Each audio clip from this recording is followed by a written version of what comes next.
ಇನ್ನು ರಾಜ್ಯಕ್ಕೆ ಬಹುದಿನಗಳ ಬಳಿಕ ಕಾಂಗ್ರೆಸ್ ಸುರ್ಜೇವಾಲಾ ಎಂಟ್ರಿ ಕೊಡ್ತಾ ಇದ್ದಾರೆ. ಇನ್ನು ಕೆಲವು ಹೊತ್ತಲ್ಲಿ ಬೆಂಗಳೂರಿಗೆ ಕಾಂಗ್ರೆಸ್ ಸುರ್ಜೇವಾಲಾ ಆಗಮಿಸ್ತಾ ಇರುವಂಥದ್ದು.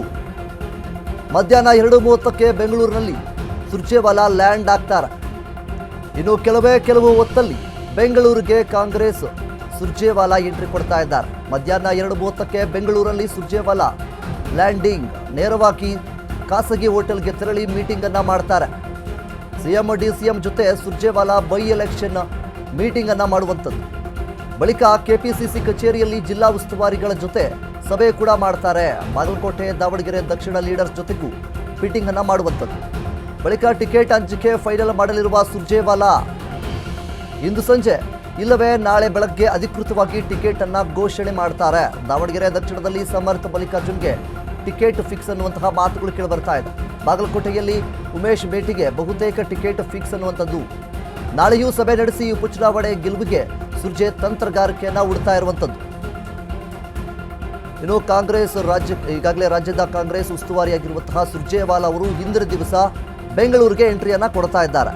ಯಾವೊಂದು ವಿಚಾರಕ್ಕೆ ಉಪಚುನಾವಣೆ ಏನು ಆರಂಭವಾಗುತ್ತೆ, ಉಪಚುನಾವಣೆ ಏನು ಈಗಾಗಲೇ ಘೋಷಣೆಯನ್ನ ಮಾಡಿದ್ದಾರೆ, ಅದಕ್ಕೆ ಬೈ ಎಲೆಕ್ಷನ್ ಈ ಒಂದು ಟಿಕೆಟ್ ಯಾರಿಗೆ ನೀಡಬೇಕು ಅನ್ನುವಂತಹ ನಿಟ್ಟಿನಲ್ಲಿ ಸುರ್ಜೇವಾಲಾ ಅವರು ಸಿಎಂ ಸಿದ್ದರಾಮಯ್ಯನವರ ಜೊತೆ ಮತ್ತು ಡಿಸಿಎಂ ಡಿಕೆ ಶಿವಕುಮಾರ್ ಜೊತೆ ಹಾಗೂ ಸಾಕಷ್ಟು ಹಲವು ಶಾಸಕರ ಜೊತೆ ಕೂಡ ಇದರ ದಿವಸ ಮೀಟಿಂಗನ್ನು ಮಾಡಿ, ಅಂದರೆ ಒಂದು ಸಭೆಯನ್ನು ಮಾಡಿ ಒಂದು ತೀರ್ಮಾನಕ್ಕೆ ಬರ್ತಾರೆ. ಹೇಗಾದರೂ ಮಾಡಿ ಈ ಒಂದು ಕಾಂಗ್ರೆಸ್ ಭದ್ರಕೋಟೆಯನ್ನು ಒಡಿಬೇಕು ಅನ್ನುವಂಥ ರೀತಿಯಲ್ಲಿ ಬಿಜೆಪಿ ಅವರಿದ್ದಾರೆ. ಅದಕ್ಕೆ ಅವಕಾಶ ಮಾಡಿಕೊಡಬಾರದು ಅನ್ನುವಂತಹ ನಿಟ್ಟಿನಲ್ಲಿ ಸುರ್ಜೇವಾಲಾ ಅವರು ಒಂದು ತಂತ್ರಗಾರಿಕೆಯನ್ನು ಉಡಿಸೋದಕ್ಕೆ ಇಲ್ಲಿ ಮುಂದಾಗ್ತಾ ಇರುವಂಥದ್ದು.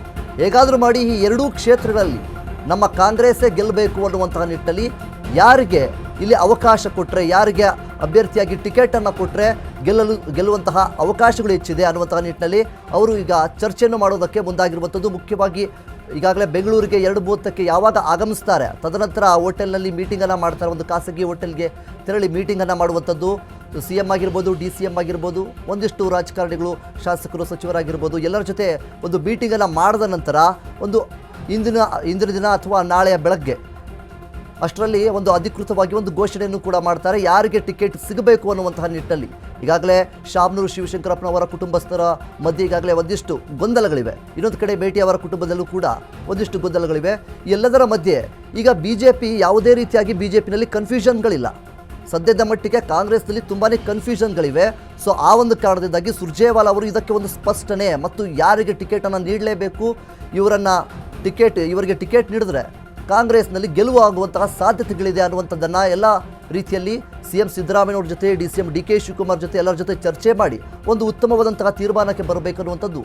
ಈಗ ಅವರು ಈಗಾಗಲೇ ಈ ಹಿಂದೆ 3-4 ತಿಂಗಳ ಹಿಂದೆ ಕೂಡ ಸುರ್ಜೇವಾಲಾ ಅವರು ಬೆಂಗಳೂರಿಗೆ ಆಗಮಿಸಿದ್ರು. ಅದಾದ ನಂತರ ಮಲ್ಲಿಕಾರ್ಜುನ್ ಖರ್ಗೆ ಅವರು ಕೂಡ ಎಂಟ್ರಿ ಕೊಟ್ಟಿದ್ದರು. ಶಾಸಕರು, ಸಚಿವರ ಒಂದು ರಿಪೋರ್ಟನ್ನು ಹೈಕಮಾಂಡ್ಗೆ ತಿಳಿಸಿದ್ರು.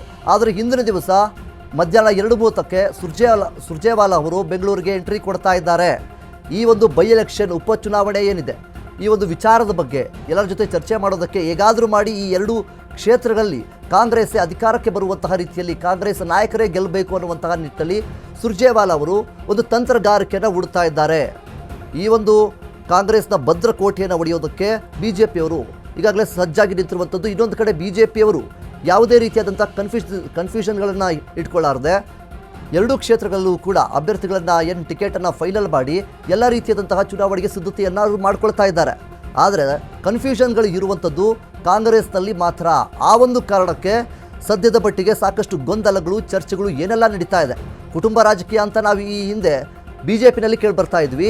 ಅದೇ ರೀತಿಯಲ್ಲಿ ಈಗ ಕಾಂಗ್ರೆಸ್ ಕೂಡ ಮುಂದಕ್ಕೆ ಹೋಗುತ್ತೆ. ಯಾಕೆಂತಂದರೆ ಈಗಾಗಲೇ ಶಾಮನೂರು ಶಿವಶಂಕರಪ್ಪನವರ ಕುಟುಂಬದಲ್ಲಿ ಅವರವರಿಗೆ ಏನು ಟಿಕೆಟ್ ನೀಡುವಂತಹ ಮಾತುಗಳು ಕೇಳಿ ಬರ್ತಾ ಇದೆ. ಇನ್ನೊಂದು ಕಡೆ ಮೇಟಿಯವರ ಕುಟುಂಬದ ಆಗಿರ್ಬೋದು.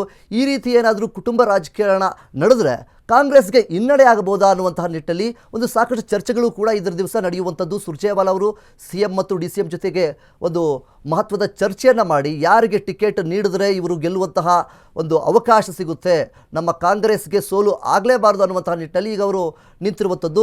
ಸುರ್ಜೇವಾಲಾ ಅವರು ಮುಖ್ಯವಾಗಿ ಸಿಎಂ ಡಿಸಿಎಂ ಅವ್ರ ಜೊತೆ ಚರ್ಚೆ ಮಾಡುವಂಥದ್ದು ಯಾವೊಂದು ವಿಚಾರಕ್ಕೆ, ಈ ಒಂದು ಉಪಚುನಾವಣೆ ಏನಿದೆ, ಈ ಒಂದು ಉಪಚುನಾವಣೆಗೆ ಒಬ್ಬ ಮೇನ್ ಕ್ಯಾಂಡಿಡೇಟ್, ಒಬ್ಬ ಒಳ್ಳೆಯ ಅಭ್ಯರ್ಥಿನ ನಿಲ್ಲಿಸಿದ್ರೆ ಸೋಲನ್ನು ಕಾಣಬಾರದು, ಅಂತಹ ಒಬ್ಬ ಪವರ್ಫುಲ್ ಲೀಡರನ್ನು ನಿಲ್ಲಿಸಬೇಕು ಅನ್ನುವಂತಹ ನಿಟ್ಟಿನಲ್ಲಿ ಅವರು ಈ ಒಂದು ದಿವಸ ಚರ್ಚೆಯನ್ನು ಮಾಡುವಂಥದ್ದು.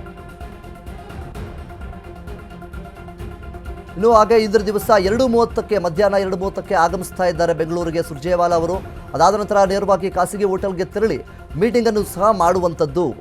ಇದೇ ವಿಚಾರದ ಬಗ್ಗೆ, ಉಪಚುನಾವಣೆಯ ವಿಚಾರದ ಬಗ್ಗೆ ಒಂದು ಕಡೆ BJP ಮತ್ತು ಇನ್ನೊಂದು ಕಡೆ ಕಾಂಗ್ರೆಸ್ ಏನಿದೆ, ಇದೆಲ್ಲದರ ಮಧ್ಯೆ 2 ಕ್ಷೇತ್ರ, ದಾವಣಗೆರೆ ಮತ್ತು ಬಾಗಲಕೋಟೆ 2 ಕ್ಷೇತ್ರಗಳಲ್ಲಿ ಏನು ಈಗಾಗಲೇ ಉಪಚುನಾವಣೆ ಘೋಷಣೆಯಾಗಿರುವಂಥದ್ದು. ಇದಕ್ಕೆ ಸಜ್ಜಾಗಿರುವಂಥದ್ದು BJP ಈಗಾಗಲೇ ನಿಂತ್ಕೊಂಡಿದೆ. ಯಾವುದೇ ರೀತಿಯಾಗಿ BJPನಲ್ಲಿ ಕನ್ಫ್ಯೂಷನ್ಗಳಿಲ್ಲ. ಯಾರಿಗೆ ಟಿಕೆಟ್, ಈಗಾಗಲೇ ಟಿಕೆಟ್ ಕೂಡ BJPನಲ್ಲಿ ಫೈನಲ್ ಆಗಿದೆ. ಆದರೆ ಈ ಒಂದು ಕಾಂಗ್ರೆಸ್ನಲ್ಲಿ ಎಲ್ಲೂ ಕೂಡ ಟಿಕೆಟ್ ಫೈನಲ್ ಆಗಿಲ್ಲ. ಆ ಒಂದು ವಿಚಾರಕ್ಕೆ ಸುರ್ಜೇವಾಲಾ ಅವರು ಇದರ ದಿವಸ CM ಮತ್ತು DCM ಮತ್ತು ಒಂದಿಷ್ಟು ಶಾಸಕರು, ಸಚಿವರ ಜೊತೆ ಎಲ್ಲರ ಜೊತೆ ಚರ್ಚೆ ಮಾಡಿ ಇಂದಿನ ಸಂಜೆ ಅಥವಾ ನಾಳೆ ಬೆಳಗ್ಗೆ ಅಷ್ಟೊತ್ತಿಗೆ ಸುರ್ಜೇವಾಲಾ ಅವರು ಕಾಂಗ್ರೆಸ್ನಲ್ಲಿ ಯಾರಿಗೆ ಟಿಕೆಟ್ ನೀಡಬೇಕು ಅನ್ನೋದನ್ನು ಘೋಷಣೆಯನ್ನು ಮಾಡುವಂಥದ್ದು.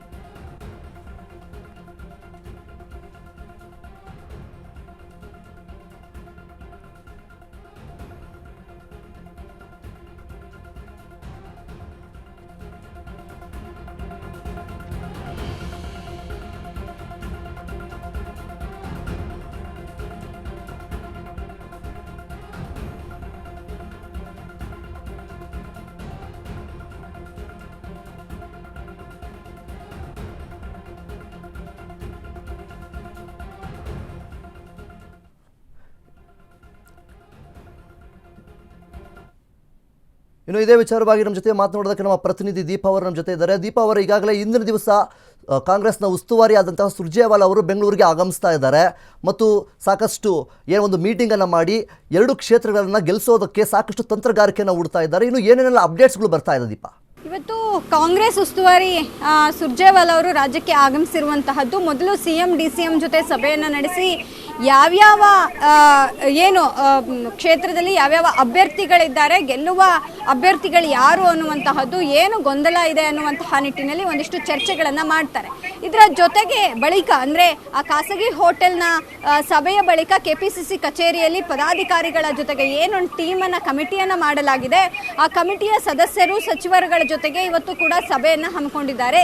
ಸಭೆಯಲ್ಲಿ ಆಯಾಯ ವೀಕ್ಷಕರಾಗಿ ಏನು ಆಯ್ಕೆ ಆಗಿರುವಂತಹ ಸಚಿವರುಗಳು, ಒಂದಿಷ್ಟು ಜನ ಶಾಸಕರುಗಳು, MLCಗಳಿದ್ದಾರೆ, ಅವರು ಒಂದು ರಿಪೋರ್ಟನ್ನು ಕೂಡ ಕೊಡ್ತಾರೆ. ಅಂದರೆ ಪ್ರಮುಖವಾಗಿ ಯಾವೆಲ್ಲ ರೀತಿಯಾಗಿ ಗೆಲುವಿನ ಸಾಧ್ಯತೆಗಳಿದೆ, ಅಲ್ಲಿ ಕಾಸ್ಟ್ ಕಾಂಬಿನೇಷನನ್ನು ಯಾವ ರೀತಿ ಮಾಡಲಾಗತ್ತೆ, ನಿರ್ಣಾಯಕ ಮತಗಳು ಯಾವ್ಯಾವು ಅನ್ನುವಂತಹ ನಿಟ್ಟಿನಲ್ಲಿ ಒಂದಿಷ್ಟು ಮಾಹಿತಿಯನ್ನು ಹಂಚಿಕೊಳ್ಳಲಿದ್ದಾರೆ.